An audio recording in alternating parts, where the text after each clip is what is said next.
Welcome to the deep dive tailored just for you. Today we're diving deep into the fascinating pulse of the Thai real estate and retail market. Yeah, lots going on there. Definitely. And to get a handle on it, we've gathered a stack of materials. We've got corporate presentations from Central Patana, Siamese asset as well, plus a really insightful market report from Kazakhstan Research Center. Good sources. Gives us different angles. Exactly. Our mission today to, cut through the noise, unpack the key nuggets of knowledge from these sources. We want to understand the current landscape, pinpoint the challenges developers are facing, and see how two pretty distinct companies are charting their course. Right. So this should give you a real shortcut to being well-informed on these market dynamics. Couldn't have said it better. It's a market with, well, a lot of moving parts right now, isn't it? It really is. You've got forecasts suggesting a bit of a slowdown on one hand, but then you also see clear signs of resilience and, growth in specific areas. These sources really help us understand that kind of paradox. Okay, so let's unpack that broader economic picture first. Let's pull from Research in the company materials. Research is forecasting Thai retail sales growth slowing, down to 3.0% in 2025. That's the projection. And yeah, that would be the lowest rate in 4 years. Wow. So why? What's driving that expected slowdown? Well, the report points to a few key pressures. The high cost of living is a significant drag. Yeah, you hear that everywhere. Definitely. Yeah. And consumer purchasing power just isn't bouncing back as strongly or maybe as quickly as everyone hoped. Okay. And then there's just really intense competition out there, both, domestic businesses and competition from international imports. Right. But here's where it gets, really interesting, showing that nuance you mentioned. Despite that overall forecast, the sources also point to some potentially significant tailwinds. CPN's material, for instance, mentions accommodating macro factors. They talk about robust domestic consumption, especially strong in the mid to high income group. Yeah, segmentation is key there. And the recovery of foreign tourism, that's still a big plus, isn't it? Oh, absolutely. A major factor. It's a market of segments, like you said. And the government's stimulus measures, they're clearly expected to give things a lift. Like the Easy E-Receipt 2.0 program. That ran earlier this year, Jan-A-Feb. Exactly. Offering tax deductions to encourage spending. And then there's the potential talk of a phase 3 digital wallet handout maybe coming down the line. Okay. Research specifically highlights the modern trade sector as likely benefiting most from these. They're projecting its sales to grow faster, maybe around 4.8% in 2025, so outpacing that overall retail forecast. Interesting. And moving beyond retail, we also see specific government measures aimed directly at the property business. Siamese Asset Source details these. That's right. Things like a temporary relaxation of the loan-to-value rules, the LTV regs. Right, letting banks lend up to 100% for all residential properties. That seems significant. It is. Plus, reduced transfer and mortgage fees. And the fee reduction is quite sharp, isn't it? From 2% and 1% down to just 0.01%. But only for properties priced at 7 million Thai baht or lower. Correct. BT 7 million or lower. These measures kicked in May 1st, 2025, and run through June 30th, 2026. Okay. And the hope, the expectation, is that these incentives will support better transfer momentum in the residential market. Basically make it easier, cheaper for buyers to finalize purchases, take ownership, hopefully move some inventory. Makes sense. But then, just as the market's dealing with all this, the economics, the stimulus, Siamese Asset flags this unexpected challenge. The earthquake back on March 28th, 2025. Yeah. How did that play into things? Yeah, that's a crucial point. It immediately introduced a layer of consumer hesitancy, particularly felt in the condo sector. Understandable. People suddenly became much more concerned about building safety, seismic resistance, so projects seen as maybe lacking really robust earthquake standards, they now face a higher risk of delays, maybe even cancellations. It just adds this significant, unpredictable factor into the mix for residential. Okay, so against this backdrop, slowing retail overall, but some tailwinds, helpful stimulus, unexpected shocks like earthquakes. How is a major player like Central Patana or CPN navigating all this? Well, CPN, being the largest retail developer in Thailand, their strategy is really built around scale and creating the center-of-life ecosystem. Right. Their strength comes from leveraging the huge central group network and that massive loyalty platform, the One. You mentioned it has over 20 million members. Yeah, incredible reach. And it connects, over 3,000 brands across different sectors. That network effect gives them, a lot of resilience. And their scale is just massive. As of Q1 2025, they've got 42 shopping malls, 16 community malls, 10 office buildings, 10 hotels. And 29 active residential projects. 14 condos, 15 low-rise. So that retail-led mixed-use strategy, it seems to be working for them. It definitely seems to be paying off. Their 2024 results, all-time highs. Revenue, gross profit margin, net profit, even dividend payout. It suggests their model is pretty robust, even when parts of the market are softer. Any specific successes they called out? Yeah. They mentioned Hilton Pattaya setting record highs in ARR and RevPAR. Those are key hotel metrics, average room rate, revenue per available room, and their residential business delivered solid revenue growth, which is notable given the tougher overall market there. So what were the key drivers behind that strong 2024, according to them? They point to a few things. Their position as a house of global brands, which helps attract top tenants. Their nationwide network of really prime locations, that's obviously crucial. Sure. And they talk about this holistic partnership solution with tenants. It sounds like it's about fostering sustainable growth in tenant sales, not just collecting rent. Interesting approach. Yeah. Add in impactful marketing events, constantly bringing new experiences for shoppers. You can see how they keep driving foot traffic and sales. Okay, so looking at their more recent updates, Q1 2025, total revenue was similar year on year, but down 13% compared to the previous quarter on quarter. That's right. And that sequential dip was mainly put down to the timing of condo transfers, plus, typical seasonality effect. Okay. Core profit was up slightly, just 1% year on year, but down 4% quarter on quarter, likely for similar reasons. But were there some strong points hiding in that quarter's numbers? Oh, absolutely. They actually hit all-time high gross profit margins in Q1 25 for both the overall business and the rental business specifically. Wow. That suggests really strong operational efficiency, maybe some pricing power. And their hotel business occupancy kept improving 76% in Q1 25. That's up from 73% the previous quarter and 67% year earlier. Nice trend. And RevPAR growth was significant. Centara Hotels up 26% year on year. Go. Hotels up 33% year on year. And it's interesting, you mentioned that residential was facing a tough market, but their low-rise residential transfers actually grew 10% year on year in Q1. Yeah, they flagged that. They see it as a sign of their unique competitive advantage in that specific segment. So even in a tricky residential market, maybe their low-rise offerings and network are hitting the mark with buyers. Seems that way. It shows some resilience there. What about their plans moving forward? Big investment pipeline. Yeah. Oh, yeah.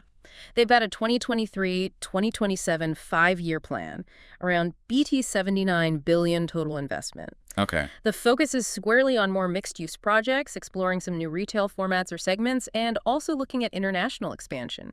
Vietnam and Southeast Asia seem to be key targets. And are we going to see some of these big projects come online soon? Yeah, key projects are expected to open in phases. Dusit Central Park is a huge one hotel opened in 24. The park and offices are slated for the second half of 25, and the residences in 2026. Right. Central Krabi is also planned for a late 2025 opening. Plus, they highlighted ongoing asset enhancement plans, regular, major, and minor renovations across their portfolio, keep things fresh, optimize space, improve the tenant mix. And financially, they seem pretty solid to support all this investment. Very much so. Their financial health looks strong. They've got an AA rating, stable outlook from Trieste. That's a top Thai rating agency.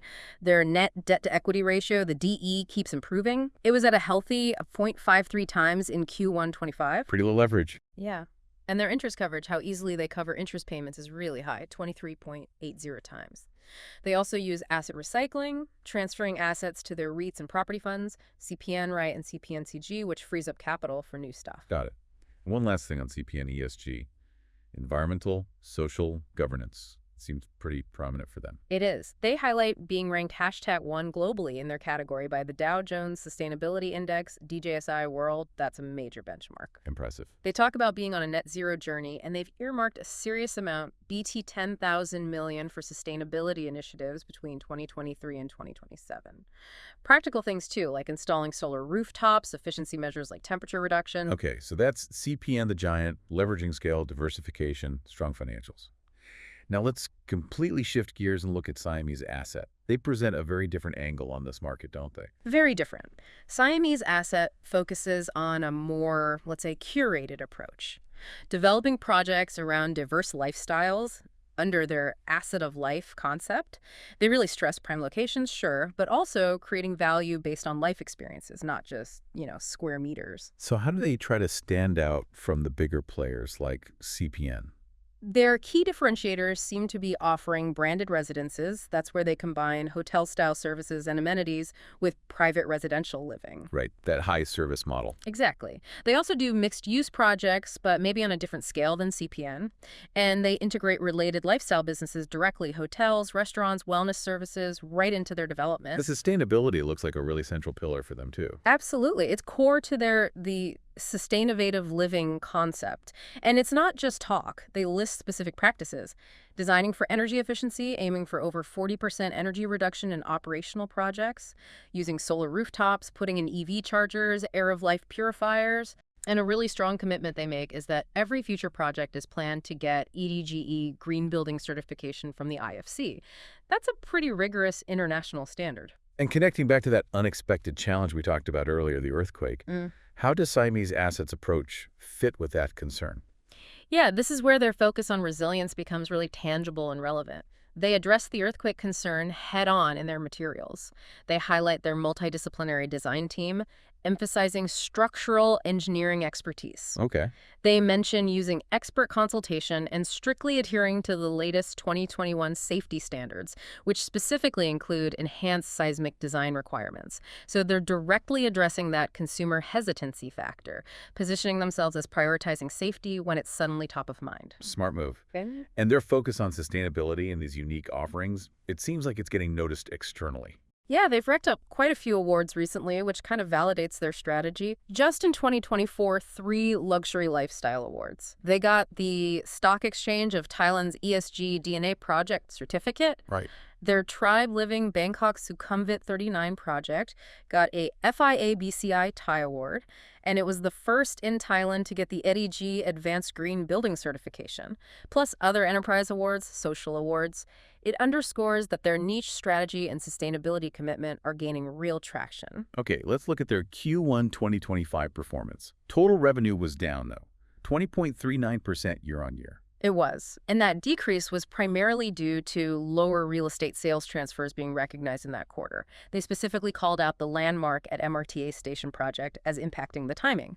You know, transfer schedules for big projects can definitely make revenue look lumpy quarter to quarter. Sure, timing matters. But their hotel business saw really significant growth. Yes, that was a real bright spot for them. Hotel segment revenue jumped dramatically, up 92.60% year-on-year. Driven by higher occupancy, better average daily room rates, more rooms available overall, and critically, the opening of those 2 new hotels in 2024, Tribe Living Bangkok Sukhumvit 39 and Kasiarama 9 Bangkok. Those are now contributing. Their service and other revenues also saw increases. And they've slightly tweaked their internal goals, aiming for a different revenue mix by 2026. Yeah, they're now targeting 70% of revenue from high-rise, 20% from low-rise, and importantly, 10% from recurring income sources. That includes their hotels and other lifestyle businesses. It suggests maybe an intentional shift in focus or just reflecting current performance. And financially, how did Q1 look beyond revenue? Net profit was down. Net profit was down 17.68% year-on-year. And one key factor contributing to that was a significant jump in financial costs, up nearly 80%. Ouch. Why was that? They attribute it to higher borrowing and bond issuance needed to fund their operations and investments, combined with, well, the rising interest rate environment we've all seen. So while their assets and liabilities grew a bit, driven by project investment and funding, that increased cost of borrowing is a notable pressure point. It contrasts quite a bit with CPN's really strong interest coverage we talked about earlier. Okay, so bringing it all together, looking at these 2 companies, Siamese Asset and CPN, alongside the macro picture, what does this all really mean for you trying to understand this market? Well, what it really highlights is that the Thai real estate and retail market isn't just one single thing, right? It's this complex landscape. It's shaped by broad pressures like cost of living, competition, but it's also supported by specific tailwinds, tourism, targeted government help, and critically, it can be sideswiped by unforeseen events like that earthquake, which suddenly makes certain risks much more prominent. And we see 2 really different ways of responding to that environment. CPN, the established leader, they're leveraging sheer scale, that diversified, mixed-use ecosystem, their financial muscle, to maintain growth, especially in their core retail area, even when other parts of the market face headwinds. Exactly. While Siamese Asset, smaller but maybe more agile, is carving out a very distinct niche, focusing on differentiated stuff like branded residences, integrating lifestyle businesses. and making this really deep, demonstrable commitment to sustainability and resilience, explicitly addressing concerns like seismic safety. Yeah. Their strategy shows growth potential, but maybe in more specific focused areas like we saw with their hotel business booming. It's fascinating how those external factors play out so directly. Mm-hmm. From the government stimulus tax breaks, potential handouts boosting retail, the LTV changes, fee cuts trying to kickstart residential transfers. Right down to a totally unexpected natural event, like an earthquake. Yeah, and that earthquake really underscores why focusing on resilient building standards, like Siamese Asset is doing, suddenly becomes maybe a major competitive factor, not just a nice to have. Absolutely. And the fact that both companies, CPN and Siamese Asset, prominently feature sustainability in their strategies, maybe with different levels of emphasis, but it signals this is becoming, well, table stakes. It's increasingly important in the market. As Siamese Asset suggests, that focus on environmental, social factors, it's likely to influence consumer demand more and more going forward. Seems inevitable. So we've covered a lot in this deep dive. We've looked at the macro forces in Thai retail and property, how government actions are trying to shape things, and how two very different developers, Central Patana and Siamese Asset, are navigating it all. Using really distinct strategies, scale and ecosystem versus niche, lifestyle, and resilience. Yeah, thinking about these different approaches, scale versus specialization, diversification versus differentiation, traditional strength versus sustainable innovation. It really helps you frame how urban spaces and residential living in Thailand might evolve from here. Definitely. So consider this provocative thought as you go about your day. As developers like CPN and Siamese Asset increasingly bake factors like sustainability, resilience, and that lifestyle element into their core offerings, moving beyond just location and price. How will these shifting priorities ultimately influence your own decisions about where and how you want to live, work, or even shop in the future? Mm-hmm. Something to think about. There's always more to learn and explore in this dynamic market.